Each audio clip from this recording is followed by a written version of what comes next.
Assalamualaikum warahmatullahi wabarakatuh. Salam sejahtera bagi kita semua. Saya Sito Sikova dengan nomor NPM 2511031090. Pada kesempatan kali ini, saya akan menjadi moderator dan kami akan membahas sebuah topik yang sangat fundamental dalam dunia komunikasi, yaitu kalimat efektif. Kalimat efektif merupakan fondasi dalam menyampaikan gagasan secara jelas, logis, dan tepat sasaran, baik dalam tulisan maupun lisan. Melalui video ini, kami akan mengulas fungsi kalimat efektif, mengenali ciri-cirinya, serta memahami bagaimana penerapannya dalam berbagai konteks komunikasi, khususnya dalam dunia akademik dan profesional. Mari kita ikuti pembahasan ini dengan seksama. Semoga materi yang disampaikan dapat memberikan manfaat dan menjadi bekal dalam meningkatkan kualitas komunikasi kita. Tanpa berpanjang kata, mari kita mulai pemaparannya. Halo semuanya, perkenalkan nama saya Sultan Saputra dengan NIM belakang 081 dari kelompok 5A mata kuliah Bahasa Indonesia. Kali ini saya akan menjelaskan apa itu kalimat dan juga apa itu kalimat efektif.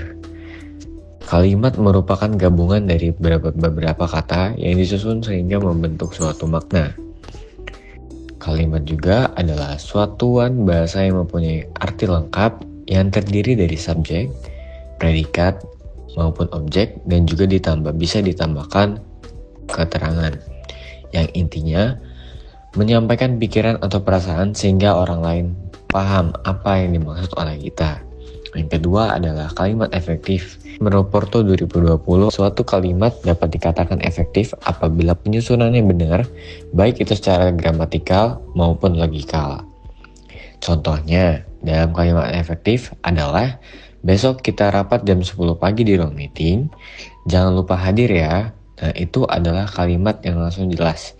Siapa, kapan, dan di mana. Intinya, kalimat efektif adalah kunci supaya ide ataupun kalimat kita sampai dengan tepat kepada lawan bicara.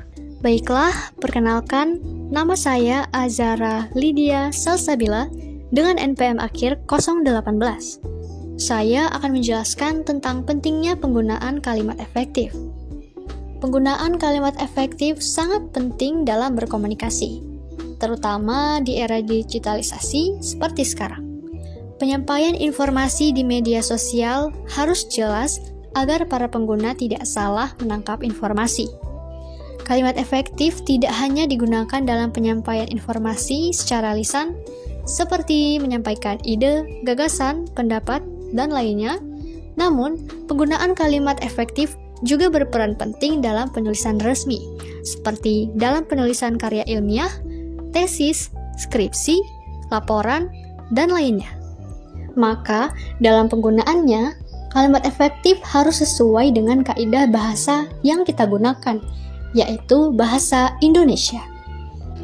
Dan dalam penulisannya, kalimat efektif harus memperhatikan tanda baca, kata baku, dan lainnya yang sesuai dengan kaidah bahasa.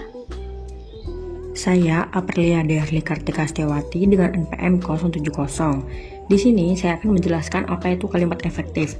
Jadi, kalimat efektif adalah kalimat yang dapat menyampaikan pesan atau informasi secara singkat, lengkap, dan mudah diterima oleh pendengar. Sebuah kalimat efektif harus mampu membuat pesan yang disampaikan tergambar lengkap dalam pikiran si penerima. Lalu bedanya dengan kalimat tidak efektif, jika kalimat efektif harus jelas, singkat, dan padat baik dari arti maupun tujuan, sedangkan kalimat tidak efektif adalah contoh kalimat yang tidak memiliki karakteristik tertentu, atau kalimat tidak efektif juga disebut dengan kalimat yang kurang mampu menyampaikan pesan dengan baik akibat terlalu bertele-tele. Perkenalkan, nama saya Naila Renita Primadani dengan nomor NPM 053. Kita pasti sering mendengar istilah kalimat efektif. Tapi, apa sebenarnya fungsi kalimat efektif dalam kehidupan sehari-hari? Yang pertama adalah mempercepat instruksi dan mengurangi kesalahan.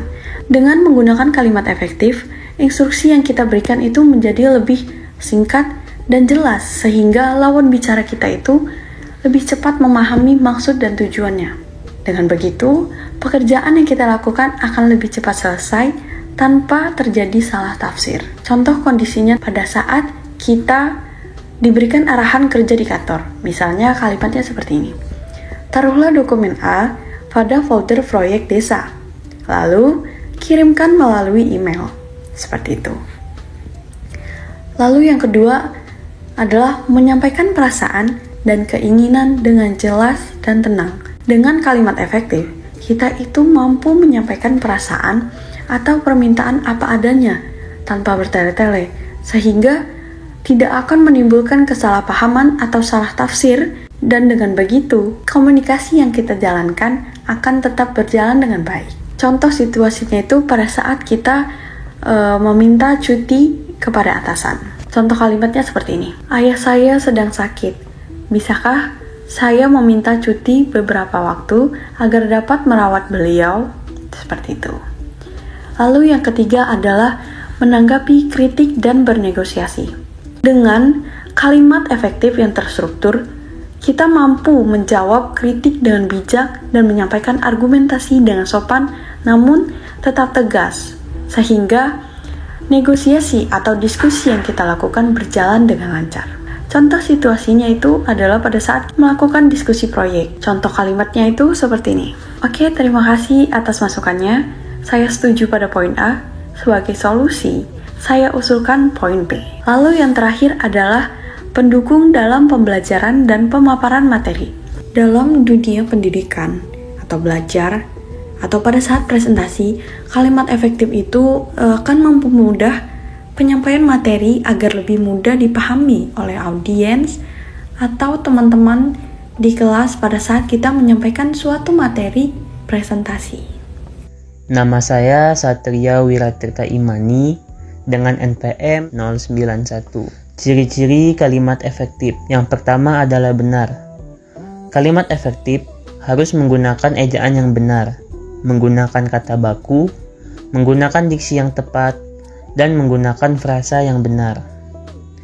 Yang kedua adalah jelas. Kalimat efektif harus mempunyai unsur yang lengkap, utuh, padu, dan tidak ambigu. Yang ketiga adalah hemat. Kalimat efektif adalah kalimat yang menggunakan kata dengan sedikit mungkin, tetapi dapat menyampaikan informasi secara tepat dan jelas. Yang keempat, hubungan antar gagasan dalam kalimat efektif harus masuk akal, dan hubungan gagasan pokok serta gagasan penjelasnya juga harus masuk akal. Perkenalkan, nama saya Kaisar Arkaruna Basto dengan NPM 093. Pada kesempatan kali ini saya akan menjelaskan tentang syarat kalimat efektif. Yang pertama adalah kesepadanan. Kalimat efektif perlu memiliki kesepadanan, yaitu subjek dan predikat dalam suatu kalimat tersebut harus jelas. Yang kedua ada kelogisan.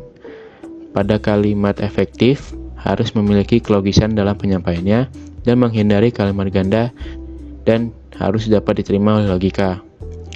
Yang ketiga, kehematan. Pada kalimat efektif harus menghindari penggunaan atau kata, frasa, atau bentuk lainnya yang tidak diperlukan dalam kalimat. Yang keempat, ketegasan terhadap penekanan kepada suatu ide pokok dalam suatu kalimat. Selanjutnya, ada ketepatan. Pada kalimat efektif diperlukan kata yang tepat dan kata yang berpasangan harus sesuai pada kalimat tersebut. Selanjutnya ada kecermatan. Pada kalimat efektif tidak boleh menimbulkan makna ganda seperti sebelumnya. Kalimat efektif juga harus memiliki satu makna. Dan yang terakhir adalah kesejajaran. Kalimat efektif harus mempunyai kesamaan dengan bentuk kata atau makna yang dipakai dalam suatu kalimat. Perkenalkan, nama saya Nada Safaira Rizkin dengan nomor NPM terakhir 098. Kali ini saya akan mempresentasikan jenis kalimat efektif.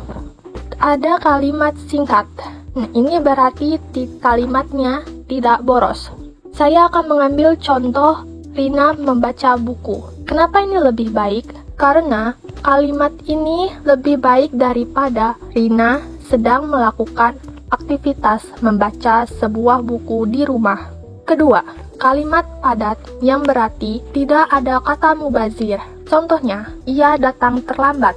Daripada menggunakan kalimat panjang dan tidak singkat, ini lebih baik daripada ia datang dengan keadaan terlambat. Ketiga, Kalimat jelas berarti maknanya tidak ambigu. Contohnya, guru memanggil siswa di kelas 10.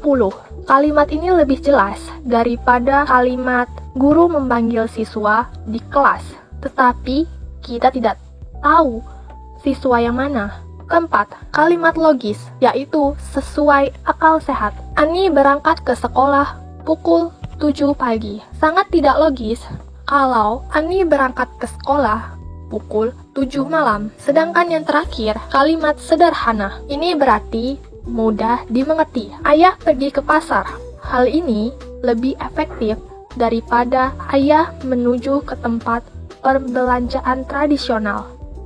Sebelumnya, perkenalkan nama saya Adinda Kesyadi Putri dengan NPM 056 dari kelompok 5A. Seperti yang kita ketahui bersama, bahasa Indonesia adalah bahasa persatuan yang digunakan dalam kehidupan sehari-hari, baik dalam konteks pendidikan, pekerjaan, maupun komunikasi sosial. Namun, menurut penelitian yang dikemukakan oleh Gufron dan kawan-kawan pada tahun 2020, masih banyak ditemukan kesalahan dalam penggunaannya. Kesalahan ini terutama terlihat pada saat menyusun kalimat efektif. Fenomena ini ternyata bukan hanya terjadi di kalangan pelajar atau mahasiswa saja, melainkan juga di kalangan profesional, yang artinya permasalahan dalam membuat kalimat efektif adalah hal yang serius dan masih perlu mendapatkan perhatian lebih. Karena ternyata masih banyak orang yang kesulitan dalam menerapkannya meskipun mereka sudah berada di dunia kerja. Oleh karena itu, dari studi kasus ini kita bisa menyadari bahwa penggunaan bahasa Indonesia yang baik dan benar, khususnya dalam penyusunan kalimat efektif, harus kita latih dan perbaiki. Hal ini sangat bermanfaat bukan hanya untuk kepentingan akademik seperti menulis laporan atau skripsi, tetapi juga untuk kepentingan profesional seperti menulis surat dinas atau laporan kerja maupun komunikasi formal lainnya. Dengan memahami pentingnya kalimat efektif, diharapkan kita semua sebagai generasi muda dapat lebih bijak dan cermat dalam menggunakan bahasa Indonesia. Hal ini sekaligus menjadi salah satu upaya kita dalam menjaga kualitas bahasa Indonesia agar tetap baik, benar, dan sesuai kaidah. Kesimpulannya, kalimat efektif adalah kalimat yang mampu menyampaikan gagasan secara jelas, padat, dan tepat sehingga mudah dipahami oleh pembaca atau pendengar. Kalimat ini disusun dengan struktur yang logis, menggunakan kata yang sesuai konteks, hemat, dan mengikuti kaidah bahasa yang benar. Penggunaan kalimat efektif sangat penting untuk meningkatkan kualitas komunikasi, baik dalam tulisan maupun lisan. Demikianlah pemaparan materi mengenai kalimat efektif. Semoga penjelasan yang telah disampaikan memperkaya pemahaman kita dan mendorong penerapan komunikasi yang lebih tepat, efisien, dan bermakna. Terima kasih atas perhatian dan waktu Anda. Wassalamualaikum warahmatullahi wabarakatuh.